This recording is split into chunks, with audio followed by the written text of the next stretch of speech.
Quem já ouviu falar aqui de UFC? UFC, ok? O UFC é um esporte, ok? De luta. Aí os outros falam assim, só podia ser tal. Não é porque eu não gosto de esporte de luta. Eu gosto de karatê, ok? Karatê não é esporte, é arte marcial. Tá bom? Então, deixando a brincadeira de lado, a questão é a seguinte. Nós estamos fazendo esse mês de maio, essa série, que nós queremos pensar um pouco a respeito de alguns desafios que têm estado presentes na nossa sociedade em relação à família e que nós precisamos enfrentar, que nós precisamos responder de alguma forma, de alguma maneira. Então, o UFC ele é um esporte que está em alta hoje, né? É um esporte de artes marciais, de lutas de artes marciais mistas. Então sempre tem um combate, né? Tem aquelas duas pessoas combatendo, e essa é a ideia que está por detrás, então, da nossa série, essa consciência de que existe um combate acontecendo e que nós precisamos enfrentar esse combate.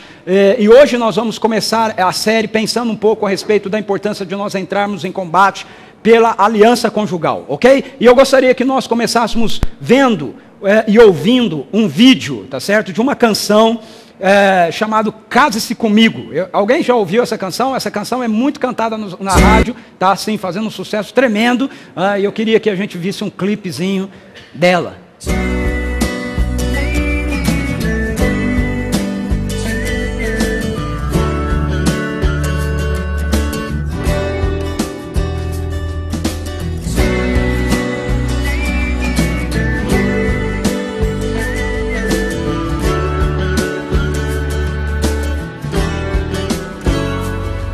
Pensei em comprar algumas flores só pra chamar mais atenção. Eu sei, já não há mais razão pra solidão. Meu bem, eu tô pedindo a sua mão. Então case-se comigo numa noite de luar, ou na manhã de um domingo à beira-mar. Diga sim pra mim.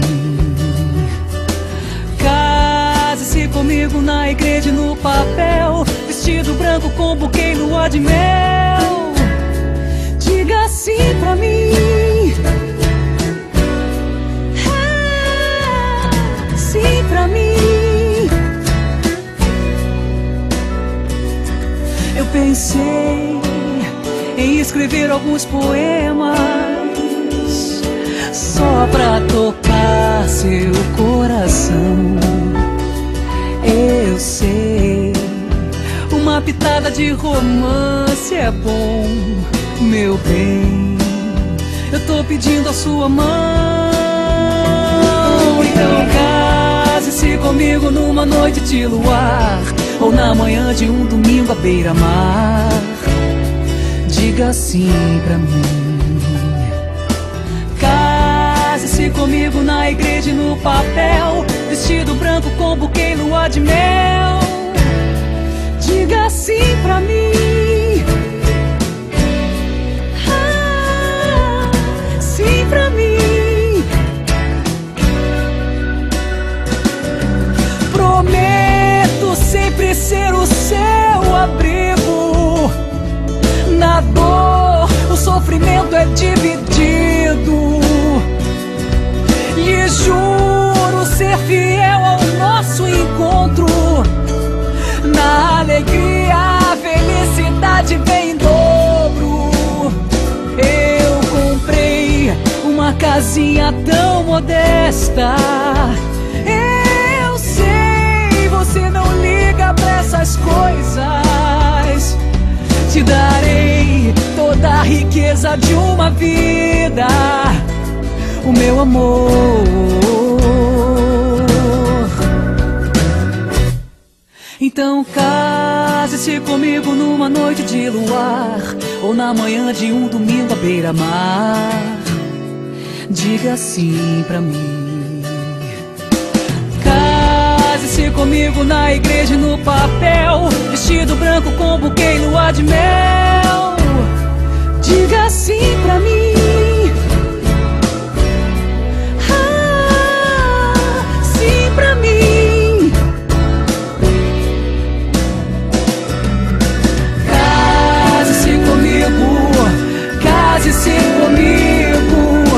case comigo, meu amor. Case-se comigo, case-se comigo, case comigo, meu amor.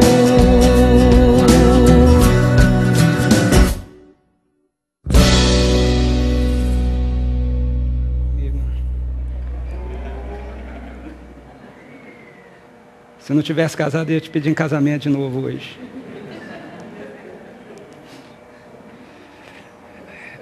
Quantos já ouviram essa canção? Bom, os demais precisam ir no médico então, hein? Alguém está com problema de ouvido? Quantos já ouviram essa canção?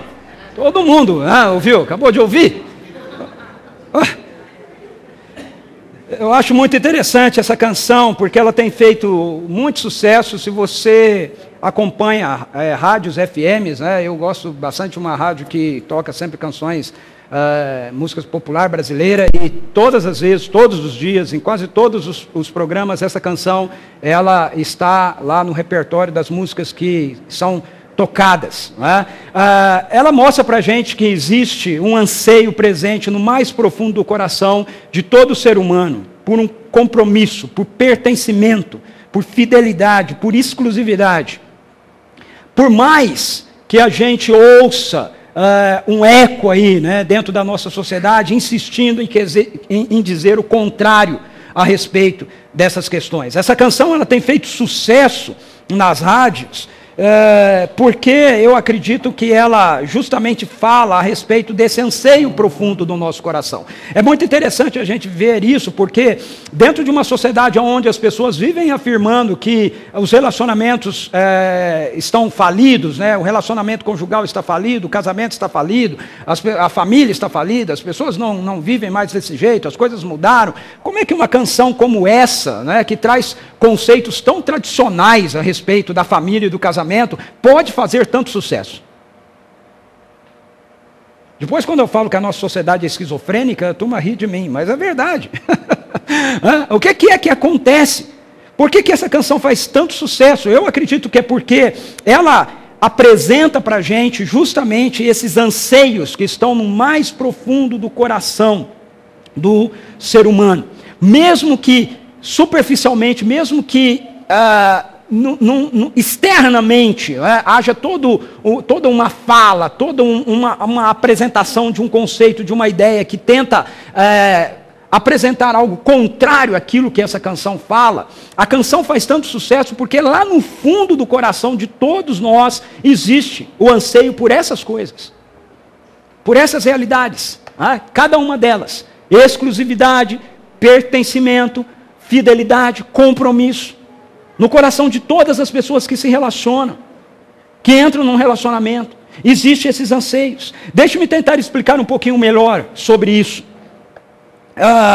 Nossa cultura contemporânea, ela criou o conceito do que a gente chama de amor romântico. Ok? Esse é um conceito da nossa cultura contemporânea, é um conceito da cultura moderna. Ela vem com um romantismo, ok? Esse conceito é a ideia de que para que um relacionamento dure, nós precisamos estar apaixonados, e nós precisamos sentir a intensidade dessa paixão. Veja, eu não quero que ninguém aqui ache, e está aí a minha esposa para comprovar isso, que eu não sou romântico, ok? Eu não tenho nada contra o romantismo. Eu acho que ele é uma realidade que precisa estar presente dentro dos nossos relacionamentos, mas o que eu quero é que nós percebamos a inconsistência do que nós esperamos que esse romantismo seja. A cultura contemporânea, ela nos comunica através de filmes, através de séries, através de novelas, através de livros, a ideia de que o relacionamento é algo que vai acontecer de uma forma tranquila e que nós vamos ter sempre uma longa estrada, uma longa jornada para a gente andar um do lado do outro, apaixonados, com um monte de coraçãozinho saindo ao redor. Já viram filmes assim, esses filmes românticos, comédia romântica, sempre terminam com aquele momento momento do encontro, né, final, e é engraçado porque é sempre igual, né, o cara sempre deixa a moça embora, ou ela deixa o cara embora, e cai a ficha, sai correndo, aí vai de carro, motocicleta, cavalo, patinete, né, seja como for, no aeroporto, na rodoviária, em algum lugar, encontrar a pessoa, eles se encontram aí, eles se abraçam e se beijam, e o filme termina assim, né, com eles seguindo adiante, como se a vida agora daquele casal fosse o resto da sua vida aquele encontro apaixonado. Mas qualquer um de nós que estamos num relacionamento real, sabemos que isso não é assim. Sabemos que essa não é a realidade. No entanto, essa é a realidade que tenta se inculcar no nosso imaginário. Como, então, passa para a gente essa ideia de que para você permanecer com alguém, você precisa estar apaixonado por essa pessoa, ou seja, esse sentimento romântico aí, né, daquele momento final do filme, ele sempre tem que estar presente, né, os coraçõezinhos têm que estar sempre aparecendo, e isso, com o passar do tempo numa relação, começa a mudar, ok? E você passa na relação conjugal, e quem vai casar vai passar por isso, fique sabendo que você vai passar por isso, quem é casado passa por isso, quem já casou e porventura, infelizmente, se separou, passou por isso, e se entrar num novo relacionamento, vai passar por isso também, e como o nosso imaginário tem essa ideia de que você precisa dessa paixão consistente, quando isso diminui numa relação, o que a gente faz? O pensamento da nossa cultura contemporânea, que é individualista, é que nós temos o direito de sermos felizes. E se aquele sentimento de felicidade que eu tinha no começo, eu não estou sentindo mais, então o que eu tenho que fazer? Eu tenho que acabar com esse relacionamento e eu tenho que sair atrás de um outro. Então muitos casamentos e muitos relacionamentos chegam ao fim por N motivos, ok? E o problema está em que aí a gente sai para uma nova relação, ou em busca de uma nova relação, mas dentro dos mesmos princípios, dentro dos mesmos paradigmas, ou seja, com aquela ideia de que eu tenho que encontrar alguém que vai me trazer satisfação, felicidade, alegria, coraçõezinhos, né? Sempre saindo o tempo todo, ininterruptamente, na minha relação. Diante disto, nós temos visto dois caminhos propostos pela nossa sociedade. O caminho tradicional, que é aquela ideia mais antiga, né, de que você casou, você tem que ficar casado, custe o que custar. Mesmo que não haja nenhum tipo de intimidade, de amizade, de parceria, né? A família é a coisa mais importante, você tem que ficar casado, tem que sofrer calado, tem que sofrer casado e fica casado e pronto. Essa é uma referência. A referência da sociedade, do conceito da família tradicional a família é a coisa mais importante, por isso o relacionamento deve ser mantido, independentemente se você está cultivando o amor nele ou não. Já a nossa cultura contemporânea, a proposta é individualista. Então é essa que eu falei. Bom, se o sentimento acabou, se você não ama mais, se a pessoa não responde mais a você com todo o sentimento que respondia antes, você tem o direito de ser feliz, então você tem que romper e você tem que sair para uma nova relação. Esses dois paradigmas, eles desencadeiam uma série de posturas que só servem para criar mais enfermidade nas nossas relações. Deixe-me destacar três consequências desses dois paradigmas, tanto um quanto o outro. A gente tenta, eu preciso permanecer, eu tenho que tentar resolver a questão da minha relação, do meu casamento. Então, uma proposta que acontece muitas vezes é pessoas acharem que se elas vão viver juntas sem assumirem um compromisso, elas vão conseguir preservar a paixão. O problema está em você assumir o compromisso no casamento.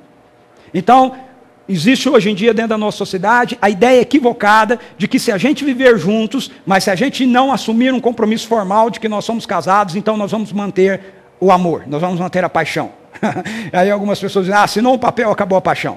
Né? Assumir um compromisso formal, acabou a paixão. Então o melhor é a gente ter uma relação onde a gente realmente nunca chegue a formalizar o nosso casamento. Ok? Mas isso é uma ilusão. Isso é uma ilusão. Qualquer pessoa que vive dentro dessa perspectiva sabe que isso é uma ilusão.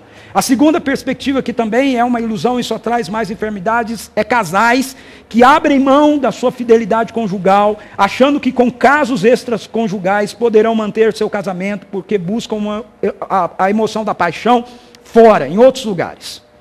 Então, alguns casais pensam o seguinte, bom, se a questão é que nós perdemos aquela paixão principal, né, que para a gente é importante, do início do nosso casamento, para eu manter o meu casamento, basta então eu ter algumas relações, alguns casos fora do meu casamento, onde essa paixão ela acontece, mas eu não abro mão do meu casamento, eu permaneço com o meu casamento. Mas isso é uma ilusão também. Por quê? A própria canção diz isso. No fundo, nós buscamos e nós procuramos estabilidade. Nós procuramos alguém que realmente dedique o seu amor, a sua cumplicidade, o seu compromisso com exclusividade para a gente.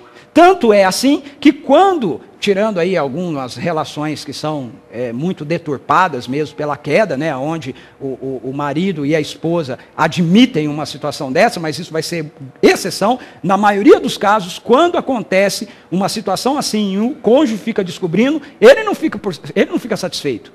Ele não diz assim, não, ok, estou entendendo, você está buscando um relacionamento fora para manter o nosso casamento. Ele não fica satisfeito com isso. Por quê? Porque lá no fundo a gente busca a exclusividade. Terceiro equívoco que a gente tem cometido na nossa sociedade para tentar resolver essa questão e manter o casamento é o de casais que ao invés de dedicarem o seu tempo de amor, de compromisso, de envolvimento um com o outro, depois que vem um filho, começam a dedicar esse sentimento aos filhos. Então, se mantém casado por causa dos filhos. O problema é que os filhos crescem. E aí eles começam a ter a vida deles e de novo fica só vocês dois. E aí você vai ter novamente problema. Veja, então, esses atalhos, eles não resolvem o problema da relação conjugal. Eles só pioram.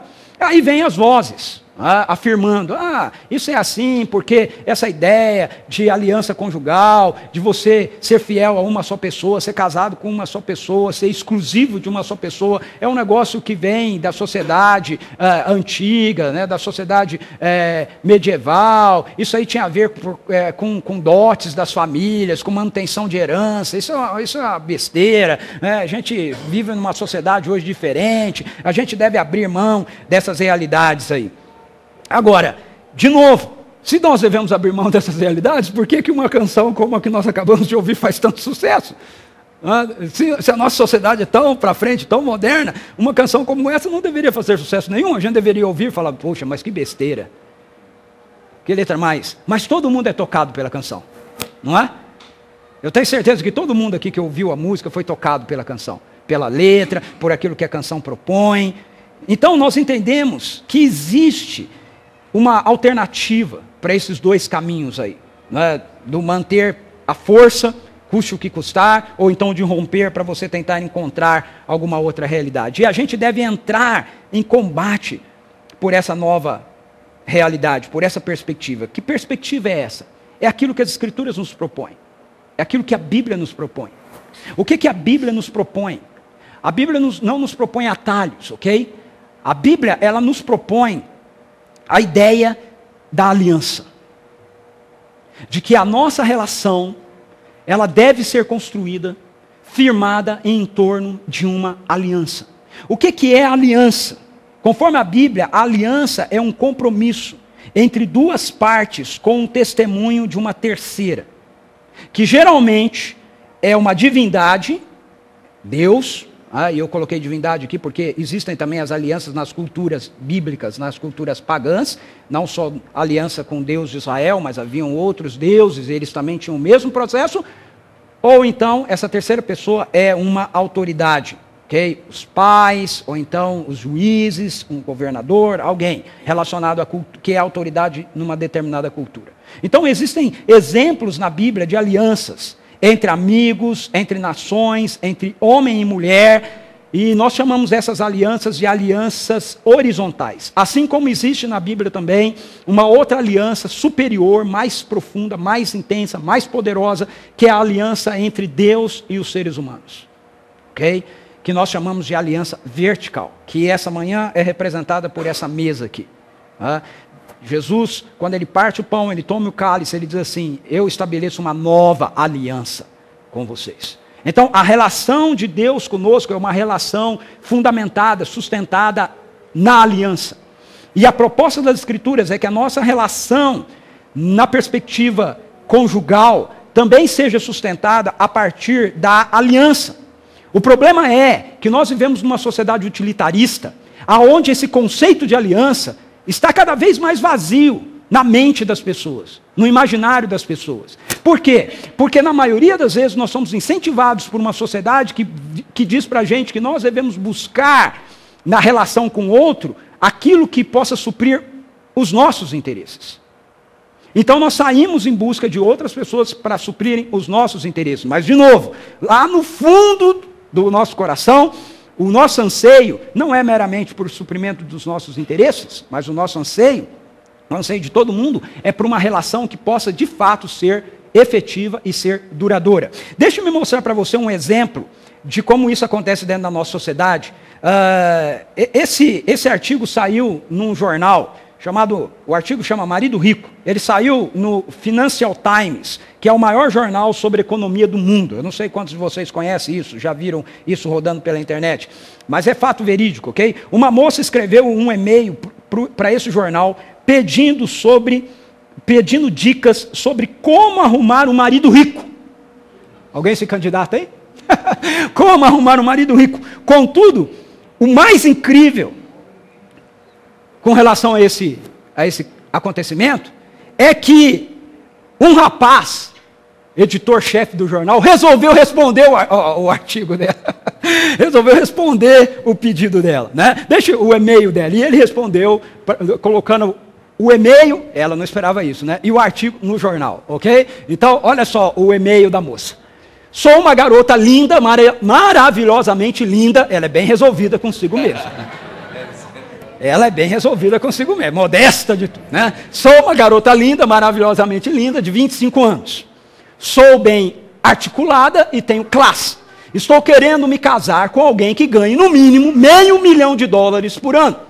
Tem algum homem que ganhe 500 mil ou mais nesse jornal? Ou alguma mulher casada com alguém que ganhe isso e que possa me dar algumas dicas? Já namorei homens que ganham por volta de 200 a 250 mil por ano, ok? Dólares, né, por ano, mas não consigo passar disso. E 250 mil por ano não vão me fazer morar no Central Park West. Conheço uma mulher da minha aula de yoga que casou com um banqueiro e vive em Tribeca. E ela não é tão bonita quanto eu, nem é inteligente. Além de modesta, ela... Então, o que ela fez que eu não fiz? Qual a estratégia correta? Como eu chego ao nível dela? Rafaela S. Ele não botou o sobrenome da moça. Aí ele respondeu. Eu não pus a resposta ali porque ela é muito grande. Mas eu vou ler a resposta do editor para você. Resposta do editor do jornal. Li sua consulta com grande interesse. Pensei cuidadosamente no seu caso e fiz uma análise da situação. Primeiramente, eu ganho mais de 500 mil por ano. Portanto, não estou tomando o seu tempo à toa. Isso posto, ou seja, eu sou um candidato, né? Isso posto, considero os fatos da seguinte forma. 2 pontos. Visto da perspectiva de um homem como eu, que tenho os requisitos que você procura, o que você oferece é simplesmente um péssimo negócio. Eis o porquê. Deixando as firulas de lado, o que você sugere é uma negociação simples, proposta clara, sem entrelinhas. Você entra com sua beleza física e eu entro com meu dinheiro. Mas tem um problema. Com toda certeza, com o tempo a sua beleza vai diminuir e um dia acabar. Ao contrário do meu dinheiro, que com o tempo continuará aumentando. Assim, em termos econômicos, você é um ativo sofrendo depreciação. E eu sou um ativo rendendo dividendos. E você não somente sofre depreciação, mas sofre uma depreciação progressiva. Ou seja, sempre aumenta. Explicando. Você tem 25 anos hoje e deve continuar linda pelos próximos 5 ou 10 anos. Mas sempre um pouco menos a cada ano. E no futuro, quando você se comparar com uma foto de hoje, verá que virou um caco. Isto é, hoje você está em alta, na época ideal de ser vendida, mas não de ser comprada. Usando o linguajar de Wall Street, quem a tiver hoje deve mantê-la como trading position, posição para comercializar, e não como buy and hold, compre e retenha, que é para o que você se oferece. Portanto, ainda em termos comerciais, casar, que é um buy and hold, com você, não é um bom negócio, a médio e longo prazo. Mas alugá-la sim. Assim, em termos sociais, um negócio razoável a se cogitar é namorar.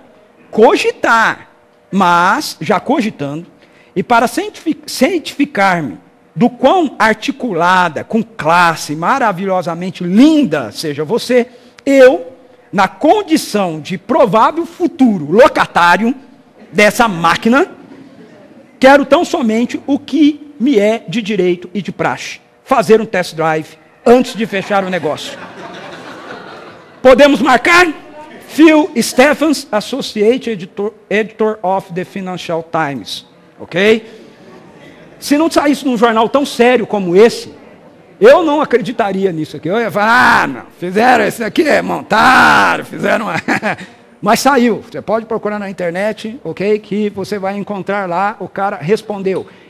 Em resumo, conforme a cultura contemporânea ocidental, o nosso relacionamento conjugal é construído a partir dos nossos sentimentos, que são voláteis e com um enfoque utilitarista.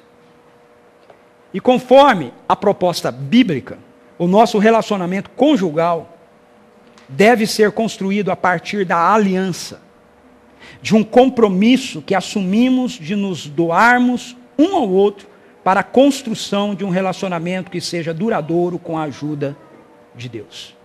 Eu gostaria de citar ainda aqui um texto do Stephen Kennix. Ele é articulista da Veja. Eu gosto muito dos textos que ele escreve, ele tem alguns livros escritos também. E ele tem um artigo chamado Contrato de Casamento. Nesse artigo ele diz o seguinte: homens e mulheres que conheceram alguém melhor e acham agora que cometeram um enorme erro quando se casaram com o atual cônjuge, esqueceram a premissa básica e o espírito do contrato de casamento. O objetivo do casamento não é escolher o melhor par possível mundo afora, mas construir o melhor relacionamento possível com quem você prometeu amar para sempre. Ele é articulista da revista Veja, tem alguns livros escritos, faz algumas palestras. Conceito absolutamente bíblico. Esse é o conceito correto, coerente de casamento. Ele diz, num livro dele, acho que nesse artigo aí ele também diz isso, que ele já foi casado 5 vezes, com a mesma mulher. Então ele faz um jogo dizendo assim que, ao invés da gente procurar romper um relacionamento, veja, relacionamentos podem se romper por outros motivos, ok? N motivos, e há motivos justificáveis para o rompimento de um relacionamento. Certo? Posto isto, o que ele está criticando aqui, e o que eu estou criticando aqui também, é o rompimento pela ideia de que você vai encontrar uma outra pessoa que é melhor do que aquela que já está com você. Não é um rompimento porque aconteceu uma crise, houve um adultério, sei lá, qualquer coisa do tipo, mas é aquela ideia de que o coraçãozinho acabou, então eu tenho que encontrar um outro que faça os coraçõezinhos saírem de novo. A proposta dele, quando ele fala que ele já foi casado 5 vezes, é o seguinte: ele diz, olha, ninguém consegue ficar casado. Ele é casado, acho que 34 anos. Ninguém consegue ficar casado tanto tempo com a mesma mulher. E nem com o mesmo homem. Ele diz, isso é fato. Então a questão é o seguinte: a gente tem que renovar o nosso casamento. Agora, o segredo é, em vez de você renovar o seu casamento com outro ou com outra, renova com a mesma. Certo? Aí ele vai fazendo um jogo, né?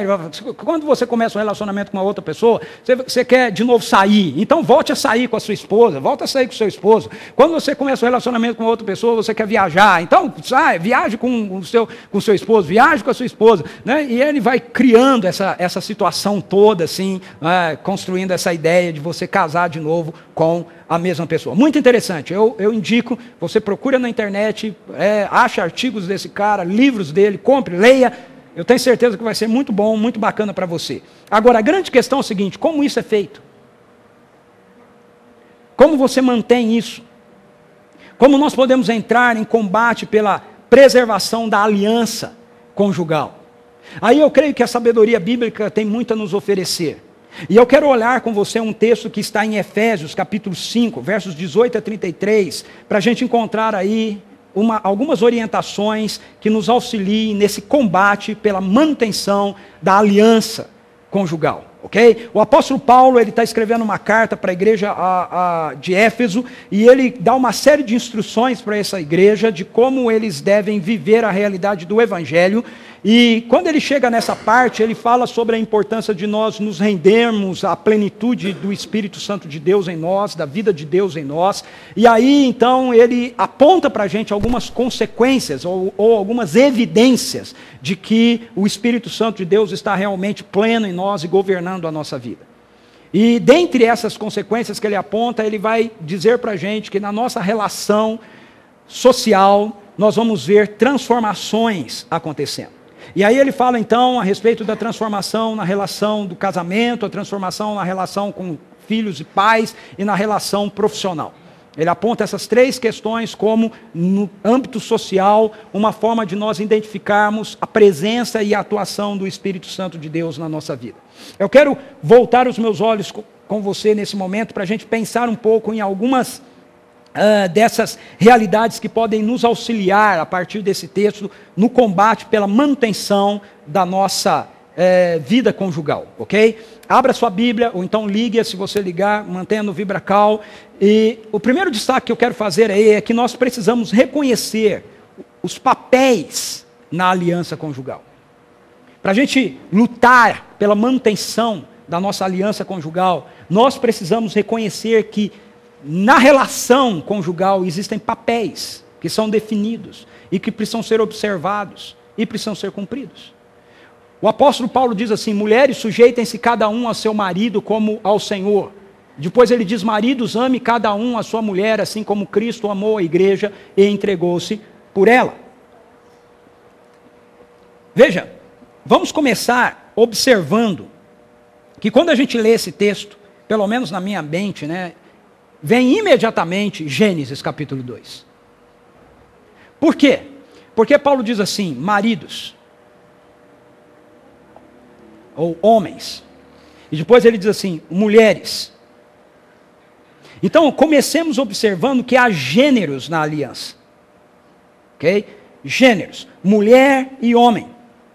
Isso nos remete a Gênesis. Por essa razão, o homem deixará pai e mãe e se unirá à sua mulher e eles se tornarão uma só carne. Por mais que haja protestos, por mais que hajam acusações por parte de algumas pessoas a este fato, a Bíblia não abre qualquer precedente para o conceito de aliança conjugal, o que nós chamamos de casamento, na perspectiva bíblica, entre duas pessoas do mesmo sexo. A Bíblia não abre nenhum precedente para isso. E isso é claro desde Gênesis capítulo 2. Criou Deus homem e mulher, uniu Deus homem e mulher. Então quando Paulo se dirige aqui dizendo maridos, e ele se dirige aqui dizendo mulheres, o que está por detrás da fala de Paulo é Gênesis capítulo 2. Ok? Marido e mulher não é meramente dois conceitos que, como a nossa sociedade hoje em dia tem usado, dois homens, um é o marido. Duas mulheres, um é o marido. Não, marido e mulher na Bíblia significa um homem e uma mulher que entraram numa relação pactual, que os colocaram numa aliança conjugal, que é o que a Bíblia chama de casamento. Então, no texto de Efésios, isso é claro. Nesses papéis que nós precisamos reconhecer, há gêneros. O texto de Efésios também fica expresso para a gente que há diferenças entre esses dois gêneros, entre marido e entre mulher, entre homem e mulher. O texto diz para a gente que a mulher tem como missão apoiar o marido na aliança conjugal. E como é que isso é feito? Isso é feito à medida que ela assume sua postura de auxiliadora idônea. Em Gênesis capítulo 2, a Bíblia diz que Deus criou a mulher, o sexo feminino, depois de ter criado o sexo masculino, e que Deus fez isso para que o sexo masculino tivesse uma auxiliadora idônea, ou seja, tivesse uma apoiadora, tivesse alguém que estivesse do lado e que pudesse cooperar com a missão que Deus estava dando, ou que havia dado aquela parte da humanidade que é o ser humano masculino.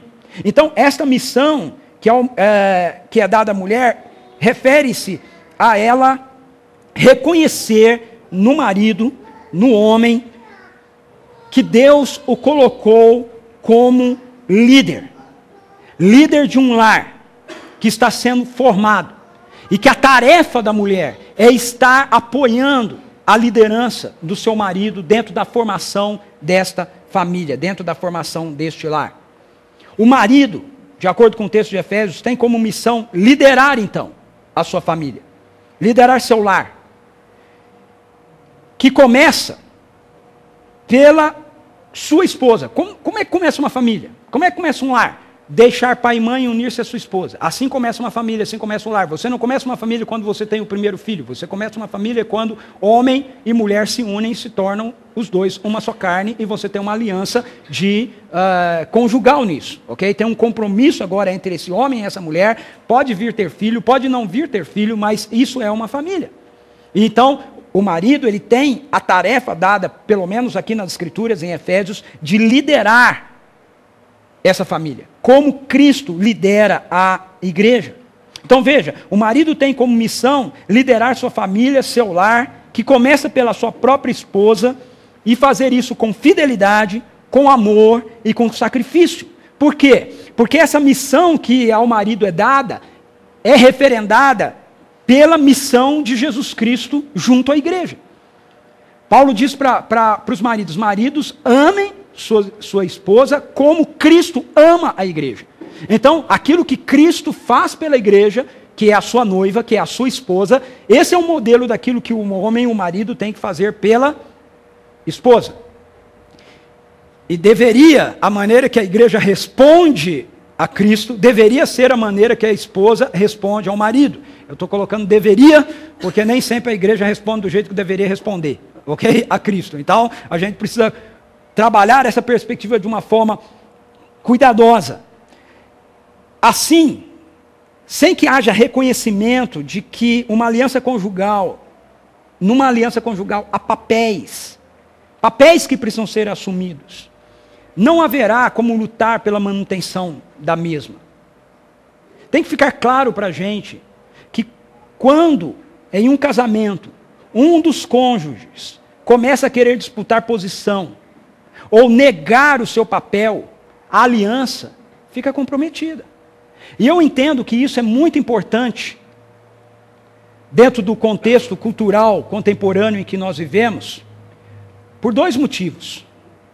Primeiro, tem havido um número cada vez maior de mulheres que, pelo sucesso profissional que obtiveram e a liberdade financeira que alcançaram, têm confundido seus papéis na aliança conjugal. Eu sei que eu estou falando aqui com risco de começar a receber um monte de bibliada daí para cá, das mulheres. Eu sei que nós temos muitas mulheres na nossa comunidade que são muito bem sucedidas profissionalmente, e louvado seja Deus por isso. O problema não é esse. O problema é quando a gente começa a confundir o fato do sucesso profissional alcançado, que você alcançou como mulher, os recursos financeiros que agora você tem próprio como mulher, com a ideia de que isso te dá o direito de disputar o lugar de líder que Deus deu na relação da aliança ao teu marido. Ele é o líder. Não você. E você precisa apoiá-lo nessa liderança. Liderança com você e liderança com a sua casa. Por outro lado, eu entendo que essa colocação de Paulo é muito importante, porque nós também temos, em relação aos homens, tem havido cada vez mais um maior número de homens que têm se acovardado com a responsabilidade de serem líderes em seus lares. Homens que se escondem atrás de seus trabalhos, na melhor das hipóteses, quando não se esconde atrás de outras coisas. Homens que demonstram insegurança, uma insegurança assustadora diante da tarefa de serem os sustentáculos emocionais e espirituais de suas casas. E aí, meu amigo, agora eu vou falar com os homens. Os homens não vão receber Bíblia, vão receber cadeira, né? São mais fortes, né? E aí, meu amigo, se você se esconde da sua responsabilidade, se você treme diante dessa responsabilidade, é óbvio que não vai sobrar muita outra alternativa para sua esposa, a não ser ela começar a assumir a frente de líder na sua casa, na sua família. Mas esse não é o princípio bíblico. O princípio bíblico é: homens, vamos sair de trás dos muros. Não é o que a nossa sociedade está propondo para muitos homens aí: saiam de dentro do guarda-roupa. É: saia de trás dos muros. Vamos sair de trás dos nossos esconderijos. Vamos assumir a nossa responsabilidade. Como Efésios diz, assim como Cristo é o cabeça da igreja, nós somos o cabeça da nossa casa. Não uma cabeça no sentido de mandar, de exigir, mas o cabeça no sentido de liderar em serviço, em amor, de forma sacrificial, de maneiras que a nossa esposa vai se sentir segura e ela vai se sentir animada em nos apoiar em relação a essa liderança que nós temos que ter. E aí, minha querida irmã ou amiga, que está aqui me ouvindo, se o seu marido começar a tentar sair de trás do muro, por favor, dê espaço para ele sair. Ok? Não comece a disputar com ele, sentir ameaçada. Não, dê espaço para ele sair, dê espaço para ele liderar. Então, se nós não começarmos por aí, identificando que existem papéis dentro dessa aliança conjugal, que precisam ser observados, respeitados, trabalhados, vai ser muito difícil manter um casamento. Porque os papéis começam a ser trocados, disputas começam a ser tidas um com o outro, em áreas que não precisava ter disputa.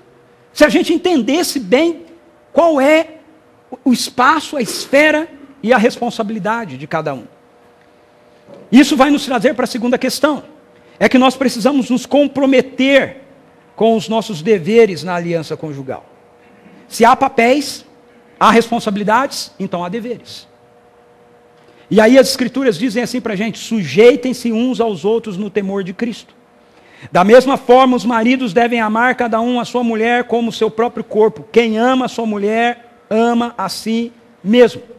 Eu estive algum tempo atrás num encontro, onde um expositor bíblico que estava lá, o pastor que estava nos liderando naquele encontro, ele fez uma exegese muito interessante desse texto que nós estamos trabalhando aqui do apóstolo Paulo. Na verdade, ele fez a exegese do capítulo 5, verso 21 até o capítulo 6, quando Paulo fala sobre os escravos. E aquilo me chamou a atenção, porque eu nunca tinha parado para pensar nisso, da forma que ele apresentou. Ele nos lembrou que o texto que Paulo está escrevendo, ele está escrevendo dentro de uma cultura, de um contexto cultural grego-romano. E na cultura grego-romana do primeiro século, o homem, como pai de família, ou como líder de um clã, era o patronos. Ele era o patronos, ou seja, tudo girava em torno dele. Ele era a figura central, e tudo mais girava em torno dele. Então, quando Paulo diz aqui, mulheres, sejam submissas aos seus maridos, filhos, obedeçam aos pais, escravos, né, ou empregados, no nosso contexto, submetam-se ao seu senhor, o que ele está pedindo é algo muito natural dentro do contexto que eles vivem. Porque se não fizesse isso, haveriam consequências a serem arcadas. Você desafiar um patronos, você poderia morrer. Você poderia ser mandado embora de casa. Você poderia ser deserdado. Então, essas ordens eram ordens que seriam cumpridas naturalmente por aquelas pessoas. É interessante Paulo falar isso, porque no texto aqui, porque traz aquela ideia de que o evangelho chegou, então uma realidade cultural foi transformada. Então Paulo reforça o fato de que, olha, foi transformado, isso não é mais para ser feito assim por causa da cultura, por causa da lei, mas você deve fazer isso agora, deve manter o seu papel, a mulher, o filho e os empregados por causa de Cristo. Não mais porque é um processo da cultura, não mais porque você é obrigado, mas porque você está comprometido com Cristo e é isso que você quer fazer pelo seu esposo, pelos seus pais e pelos seus senhores. Aí ele se dirige agora ao homem. E ao homem, sim, aquilo que ele vai dizer é revolucionário. Por quê? Porque ao marido não cabia amar a esposa. Não cabia. A esposa fazia parte das coisas que ele tinha. Ela estava lá, ela cuidava da casa, ela comandava toda a questão da família. Quando ele se interessava e queria ter relacionamento com ela, ela tinha que estar pronta para isso, mas também se ele resolvesse ter um relacionamento com uma escrava, ela não poderia fazer nada e nem falar nada. Então, quando Paulo diz, marido, ame a sua esposa como Cristo ama a igreja, ou seja, exclusividade, fidelidade, compromisso, serviço, isso é revolucionário. Isso Paulo está apresentando um conceito que quebra o padrão da cultura da época dele. Quando ele diz, pais, criem seus filhos, ele está quebrando um padrão da cultura dele. Por quê? Porque um patronos, ele, enquanto o filho era criança, a mãe que cuidava. Quando ele chegava na idade adolescente, ele colocava o filho na mão de um tutor. Um filósofo, alguém assim, que ia instruir e ensinar aquela criança. Quanto mais alta fosse a sua classe social, maior era o seu mentor, que você tinha condição de arrumar. Geralmente os gregos ricos tinham como mentores filósofos, né? Sócrates, Platão, eles eram mentores de filhos, né? Dos patronos. Então o pai, ele não tinha nenhuma relação com o filho.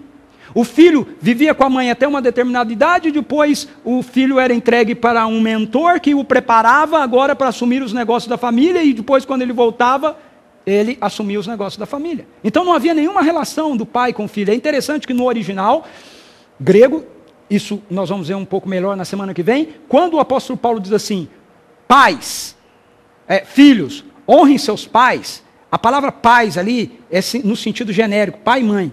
Mas quando ele diz assim, pais, eduquem seus filhos, a palavra é para o pai, para o homem. Ele está de novo quebrando um padrão cultural da sua época. O mesmo acontece com relação aos empregados. O empregado, ele era um escravo naquela época. Então ele tinha que fazer aquilo que o seu senhor mandasse. Agora, dizer para o senhor que ele tem que tratar o empregado com respeito, como ele é irmão em Cristo, isso é quebrar um padrão cultural. Isso tudo é muito importante para a gente. Por quê? Porque essas coisas demonstram para mim e para você que quando nós temos um encontro com a realidade do Evangelho, não são mais os padrões da nossa cultura, seja ela a cultura antiga, seja ela a cultura contemporânea, seja moderna, seja pós-moderna, que vai reger a nossa vida. O que rege a nossa vida agora é a cultura do reino de Deus. E dentro da cultura do reino de Deus, no contexto bíblico, o amor é visto primeiramente como uma decisão. O amor é visto como um compromisso que nós assumimos e que nos leva a permanecer firmes e fiéis um ao outro. E essa fidelidade que a gente tem um ao outro gera em nós a renovação dessa realidade do amor no nosso coração, na nossa vida. Então, veja que o texto bíblico diz que os maridos, da mesma forma que Jesus ama a igreja, devem amar. Eles não estão fazendo uma sugestão de que, Paulo não está fazendo uma sugestão de que nós geremos um sentimento. Sentimento não pode ser gerado. É uma ordem. Então é algo objetivo. Se eu devo amar, significa que isso tem a ver com algo que eu posso fazer, e não com um sentimento que eu posso produzir. Então tem a ver com ações de amor que geram sentimentos de amor. Ok? E a nossa sociedade quer inverter isso.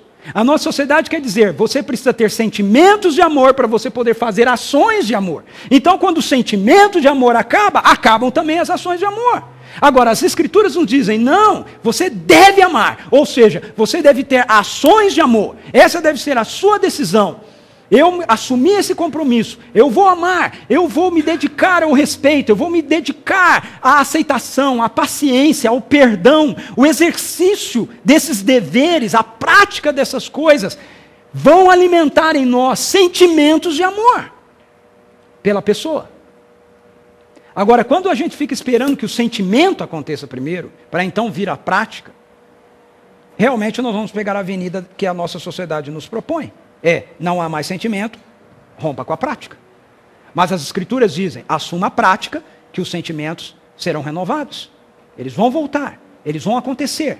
Quero lembrar mais uma vez, então, a frase do Kenneth. O objetivo do casamento não é escolher o melhor par possível mundo afora, mas construir o melhor relacionamento possível com quem você prometeu amar para sempre. Todo casamento passa por momentos de altos e baixos. Toda relação passa por fases de crise. Isso não significa que devamos abrir mão da relação. Mas se nós basearmos o nosso amor em meros sentimentos, nós vamos abrir mão da relação. Agora, é óbvio que com isso eu não estou dizendo que não há momentos em que a relação se rompe. A própria Bíblia admite a realidade do divórcio, ok? Em muitas dos nossos relacionamentos, em muitas situações. Agora, a Bíblia sempre olha para o divórcio como uma realidade que é fruto da dureza do nosso coração. Então, haverá contextos onde, infelizmente, uma relação pode terminar no divórcio. Mas nós não devemos olhar essa realidade como sendo algo natural. Ela não é natural. Ela é resultado da queda. Não era para ser assim. Não é isso que Deus pretendeu. Deus não desejou isso. Então, quando isso acontece, nós temos que olhar para essa realidade como algo que, para nós, foi triste. Não como algo alternativo, né? Na primeira situação, eu saio por essa tangente. Não, algo que aconteceu, apesar de todo o meu esforço, de toda a minha luta, de toda a minha dedicação, aconteceu. Infelizmente. De acordo com as Escrituras, isso pode acontecer numa relação por causa da infidelidade conjugal. Isso pode acontecer também quando há um abuso na relação. Seja esse um abuso físico, seja esse um abuso emocional. As Escrituras abrem para a gente a realidade de que um relacionamento pode chegar ao fim por causa dessas situações. Agora, seja como for, quando isso acontece, isso é fruto, isso é produto da dureza do coração do homem. E de acordo com a orientação de Paulo, o que nós devemos fazer? Nós devemos nos sujeitar uns aos outros, por temor a Cristo. A ordem que as Escrituras nos dá para que nos sujeitemos uns aos outros está baseada no fato de que nós somos pessoas que realmente levamos o nosso relacionamento com Jesus Cristo a sério. Faça isso por temor a Cristo. Agora, por que nós levamos o nosso relacionamento, ou devemos levar o nosso relacionamento com Jesus Cristo a sério? Porque Ele levou o relacionamento dele conosco a sério. Jesus, quando subiu naquela cruz, Ele fez a opção de se manter firme no compromisso de aliança que Ele tinha com o Pai, em nosso favor. Ele escolheu nos amar. Na cruz, Jesus Cristo olhou para nós, olhou para aqueles que o traíram, o negaram, o prejudicaram, e Ele escolheu assumir o seu dever de nos amar com um amor redentor, em submissão à vontade do Pai. Então, quando as Escrituras dizem que nós devemos sujeitar uns aos outros por temor a Cristo, ela não está nos mandando fazer qualquer coisa que Jesus mesmo não tenha feito, que Deus mesmo não tenha feito em nosso favor. Naquela cruz, Jesus poderia ter pedido divórcio. Ele podia ter olhado para a gente no jardim dos Getsemane e ter dito, não vale a pena. Não vou adiante. Não por essas pessoas. Mas Ele não fez isso. Ele teve uma ação de amor que gera agora, da nossa parte, sentimentos de amor por Ele. Então, se nós seguirmos o mesmo princípio nas nossas relações, se nós fizermos a opção pela responsabilidade, pelo dever, pelo compromisso que existe dentro de uma aliança, Nós vamos passar por fases no nosso casamento que são atribuladas, e se isso não envolver as questões que eu já coloquei aqui, que podem conduzir a uma realidade de divórcio, a traição ou qualquer coisa do tipo, e mesmo quando acontecem essas coisas, de repente, pela nossa decisão e por nossas ações, a situação pode ser revertida, ok? Mas seja como for, quando a gente assume a mesma perspectiva, seguindo o exemplo de Jesus, nós podemos ver os mesmos resultados que Jesus tem visto. Pessoas por quem Ele deu a vida, que eram pecadoras e que agora são tomadas de sentimentos de amor por Ele e que querem adorá-lo e servi-lo. Isso vai nos conduzir a uma terceira questão nesse texto, que nós precisamos para combater em favor de uma aliança conjugal, que é o poder sobrenatural para manter essa aliança conjugal. Se a gente entender de fato daquilo que nós estamos tratando e falando aqui, um sentimento vai tomar conta do nosso coração. Eu não consigo fazer isso. Não é verdade? Eu não dou conta. É muita pressão, é muita luta, é muita proposta diferente. E Paulo sabia que aquilo que ele estava propondo, naquele contexto, também era uma realidade que traria muita pressão dentro do contexto cultural grego-romano.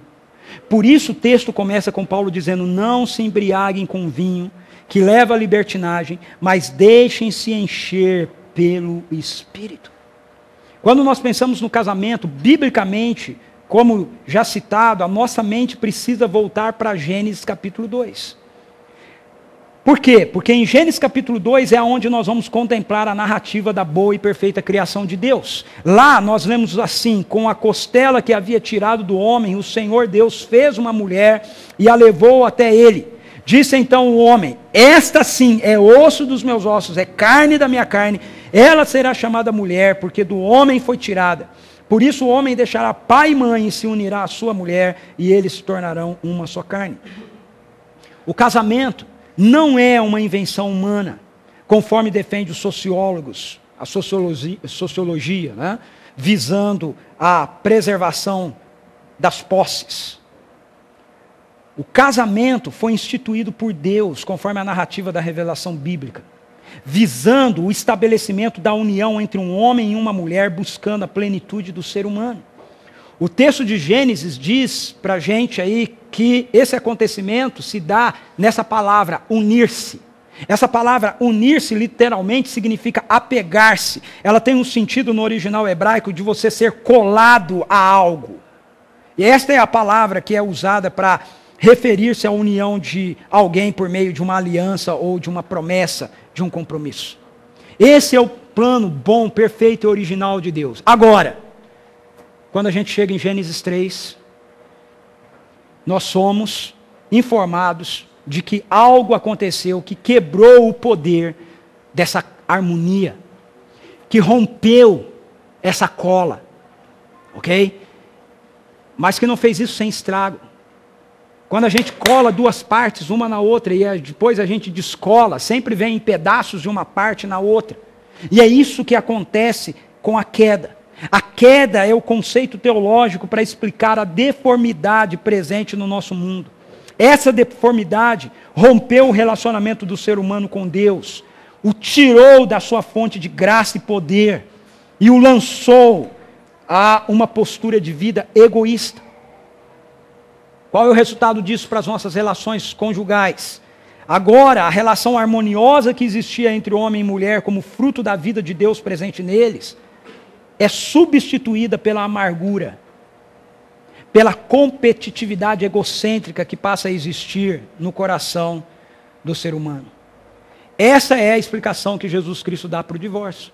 Ele diz: por que algumas pessoas, e nós temos algumas pessoas aqui assim, chegaram ao divórcio, chegaram ao fim da sua relação, do seu casamento? Por causa da queda, por causa da dureza do coração do homem. Porque alguma coisa estragou essa realidade boa e perfeita de Deus. Se não tivesse estragado, todo relacionamento, o primeiro relacionamento que a gente tem é o relacionamento que iria durar por toda a vida. Mas como a queda contaminou, estragou, destruiu isso, muitos relacionamentos acabam chegando ao fim por causa disso. Mas, por favor, a gente não pode ver isso como algo natural. A gente tem que ver como a realidade da queda. O natural é aquilo que Deus criou, bom e perfeito. O que Deus uniu, não o separe o homem. Agora, se separou, se aconteceu, se a queda produziu isso, se isso é uma experiência na nossa vida, como é que nós podemos ir contra isso? Como nós podemos lutar para aqueles que ainda isso não aconteceram, para a manutenção dessa aliança, para que isso não aconteça? Nós precisamos do poder sobrenatural de Deus operando em nós. Porque o que a queda fez? A queda separou o ser humano da vida de Deus. Foi isso que a queda fez. A queda destruiu a relação do homem com Deus, e tudo mais é consequência disso. Por isso, se nós queremos ver realidades sendo restabelecidas na nossa vida, nós precisamos nos render novamente ao governo amoroso de Deus, mediante Jesus Cristo. Nós precisamos acolher novamente o Evangelho, o reconhecimento da nossa rebelião, nosso arrependimento para com Ele, e a aceitação de que Jesus Cristo morreu e ressuscitou para nos reconciliar com Deus. Quando nós fazemos isso, então nós passamos a ter a presença de Deus em nós através do Espírito Santo. E à medida que nós nos submetemos a Ele, nós vamos receber a liberação do poder da sua vida que está em nós. E nós vamos conseguir então sermos naturalmente sobrenaturais. E isso aplica-se ao casamento. Isso aplica-se ao casamento que já está acontecendo, ou aquele que vier a acontecer, na medida que nós conseguimos nos sujeitar uns aos outros, porque o poder do Espírito Santo de Deus vai nos capacitar para isso. Então, quando nós nos rendemos realmente ao amor de Deus por nós, nós passamos a compreender que não é mais o caminho do casamento tradicional. A família, nós devemos manter o nosso casamento, não é porque a família é o centro e a família é a coisa mais importante. Nós também vamos compreender que nós não devemos manter o nosso relacionamento por causa do indivíduo, porque o indivíduo é a pessoa mais importante. Nós devemos investir na nossa relação porque Deus é mais importante, Ele é o centro, Ele é digno de toda honra, glória, louvor e adoração. O nosso casamento, então, a nossa vida sexual, a nossa relação, a nossa amizade, as nossas lutas, as nossas dificuldades, tudo é para a honra e glória dEle. Ele é o centro, não mais nós. E aí nós vamos encontrar força e energia para manter a nossa relação. Não apenas quando nós estamos nos sentindo apaixonados, mas também naquele dia que você acorda e você não está se sentindo apaixonado. Você está com uma vontade tremenda de estrangular o seu marido, sua esposa. E se porventura você está aqui e você saiu de uma relação, ela terminou, eu quero que você saiba que a graça de Deus pode fazer nova todas as coisas. E se você vai caminhar para ir para uma nova relação, você não deve ir para essa nova relação com a mesma perspectiva que você tinha da anterior, de encontrar a pessoa que vai suprir os seus anseios, porque se você fizer isso, sabe o que vai acontecer? Um novo divórcio. E se você estiver numa relação e a sua relação estiver maravilhosa, fique sabendo que ela deve ser preservada, não porque ela é maravilhosa, ela deve ser preservada porque existe uma aliança entre vocês. Por quê? Porque talvez você esteja aqui num momento onde a sua relação não está maravilhosa. E talvez você esteja pensando, o caminho para essa relação que não está maravilhosa é eu romper. Eu ir à procura de outro relacionamento. Eu quero dizer para você que esse é um caminho apontado pela nossa sociedade, mas esse não é o caminho apontado para nós pelas Escrituras. O caminho apontado para nós pelas Escrituras é que você pode se submeter ao governo de Deus através do Espírito Santo de Deus, e Ele pode encher a sua vida de tal maneira que você consegue se sujeitar um ao outro e passar por essa fase atribulada e depois usufruir de uma nova fase prazerosa na sua relação. Mais uma vez eu quero citar o Tim Keller. Vocês já viram que eu leio bastante o Tim, né?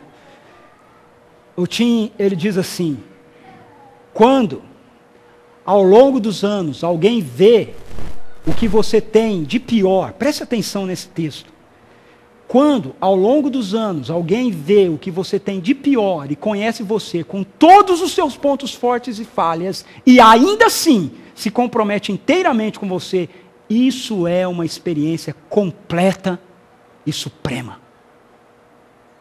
de amor. Ele está falando do amor aqui. Ser amado, sem ser conhecido, é confortador, mas superficial. Esse é o amor romântico, o amor dos namorados, o amor que a gente tem quando a gente se apaixona, à primeira vista, o amor da lua de mel, dos primeiros dias de casado. Mas aí o tempo vai passando, você descobre que ele ronca, e outras coisas mais. Ser conhecido e não ser amado é o nosso maior medo. É ou não é? Por isso que a gente se esconde. Ser conhecido e não ser amado é o nosso maior medo, mas ser plenamente conhecido e verdadeiramente amado é muito parecido com ser amado por Deus. Deus nos conhece completamente e nos ama intensamente. E esse é o amor que Ele propõe que a gente construa entre um relacionamento como marido e mulher. É disso que precisamos mais do que qualquer outra coisa. Esse amor nos liberta da presunção, nos humilha a ponto de abandonarmos a hipocrisia e nos fortalece para qualquer dificuldade que a vida trouxer. Ele é possível. Este é o amor de aliança. É o amor da aliança conjugal pela qual devemos entrar em combate. E só é possível vencer se contarmos com o poder sobrenatural do Espírito Santo de Deus vivendo em nós e nos conduzindo à realidade da essência do casamento, que é um cônjuge investir na vida do outro cônjuge, para que cada vez mais nos pareçamos com Jesus. Como esse videozinho final aqui vai nos mostrar. I promise to love, honor, and respect you. I promise to love, cherish, and protect you From this day forward. till death do us part. I remember our wedding day. It was awesome. I mean, my dress was gorgeous, and all of the flowers were so beautiful. And everybody that I loved was there, you know, all of my family, and the day was just amazing. I mean, it was good. It was really, really good. And there was this moment right before I walked down the aisle, and I remembered looking up to God and just feeling so thankful for this man that He had given me. I was scared to death. Seriously, I thought I was going to pee my pants. I mean, I don't usually get in front of people like that, let alone wearing a tux. Come on. I forgot to go to the bathroom before the ceremony started, and I kept thinking, don't pee yourself, and don't lock your knees, and keep breathing. And then all of a sudden, I looked up, and there she was. She took my breath away. And I never wanted it back. Our honeymoon was amazing. I mean, we went to a tropical island, and it was just a whole week of relaxing, and we got to walk on the beach a lot and just spend time together. We were just so in love. We went to the street vendors, you know, and we were looking around at stuff, and we didn't have a lot of money, but I picked up this amber necklace, and I put it up against her skin. And I knew she had to have it because she was worth it. And then we went home. Once we got home, it was like something strange started to happen. I mean, it was like aliens came into our bedroom, scooped out his brain, and filled it with gummy bears. Oh, honey, are those your dirty dishes in the sink? Yeah. Okay, well, you know we have a dishwasher, right? What? Yeah, and you're really good at it too, sweetheart. Could you not interrupt me when I'm watching TV? Or at least wait till a commercial? You see what I mean? Gummy bears. After the honeymoon, I had a sneaking suspicion that she was sneaking out at night and taking night classes at some college on some foreign language because everything she said made 0 sense. Do you like this shirt on me? Yeah, looks good. So you don't like the color? What? If you don't like the color, just say you don't like the color. I mean, I don't even know why I try to look nice for you. Wait, what just happened here? Why don't you think I'm pretty? Why? Well, hold on, I do think you're pretty. Well, you never say it. I'm sorry, I think you're pretty. Well, you can't say it now. I just told you to say it. I mean, What? that totally doesn't even count. But wait, how am I supposed to know what I'm supposed to say unless you tell me what I'm supposed to say? I can't believe you don't love me anymore. I wonder some days what I ever saw in him. Did you know, in the mornings when she wakes up, her breath will melt your face off? He farts and then holds my head under the covers. That's not okay. Honestly, I'm a little scared because I think I might have married my mother. Well, I wouldn't have to act like his mother if he didn't act like a child. I mean, close the refrigerator door, pick up your shoes, take out the garbage. Seriously, how hard is it to obey? She can't cook. I think she's slowly trying to poison me with her food. Okay, 2 words. Road rage. 2 words, shopaholic. Have I mentioned he still has his comic book collection from junior high? Did I mention that she still makes fun of me for having a comic book collection from junior high? He's addicted to television. She's addicted to purses. And I don't understand this, but for some reason she manages to lose every purse she owns in the house. Seriously, how hard is it to lose something this big? I thought we were supposed to be on the same team. I'm still on the same team. Apparently you defected, started playing for some other team that you made up in your mind. That doesn't even make any sense. Well, you don't make any sense. Well, your gummy bears don't make any sense. Oh, you're stupid. Well, you're stupid. Well, you made me this way. Ah!